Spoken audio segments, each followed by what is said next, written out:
வணக்கம்ண்ணே. 10,000 பேருக்கு ஆக்கி போகாம ஆக்சி இருக்குமாங்க எங்க மகள்ல. அண்ணே வாங்கண்ணே, உள்ள வாங்கண்ணே.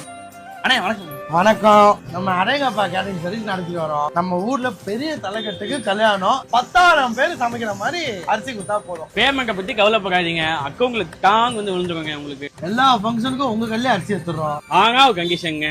என்ன கண்டிஷன்? ஒவ்வொரு அரிசிலையும் ஒவ்வொரு கிலோ சாம்பிள் வேணும். ரொம்ப யோசிக்காதீங்க. அண்ணே ஒரு நிமிஷம் சொல்லு மாப்ள. உன் கடைக்கு 2 பேர் வந்திருக்காங்களா? ஆமாடா. வடிவேல் பாணியில இப்படிதான் அரிசியை ஏமாத்திட்டு போய் அவங்க வியாபாரம் பாக்குறாங்க. அவங்க 2 பேரும் திருட்டு போயில மாப்ள. நம்பி சாம்பிள் கொடுத்துறாத. அப்ப நினைச்சேன்டா. இதே மாதிரி நிறைய கடையில பண்ணிருக்காங்க மாப்ள. பார்த்து சுதாரணமா இருக்க. சரி வை நான் பாத்துக்கிறேன். நான் போடலாமா? அண்ணே அரிசி இல்லண்ணே, கிளம்புங்கண்ணே. இப்ப என்ன ஆச்சு? சரி பல்காருண்ணே. இப்ப என்ன நடந்துச்சு நீங்க போக சொல்றீங்க? சரிபட்டு வராதுண்ணே. என்னன்னு சொல்லுங்கண்ணா. வெளியே போங்கண்ணே, சரிபட்டு வராதுண்ணே. எப்படி? என்ன பிரச்சனை?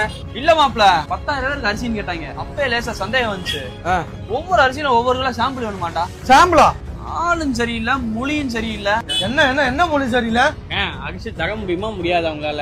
அரிசி தான் தர முடியாது. வெளியே போயா. என்ன முடியாது? ஏன் போயா? கஸ்டமர் எப்படியா பிடிச்சி தள்ளுவ? நீங்க வாங்க, நம்ம கடையில அரிசி வாங்க.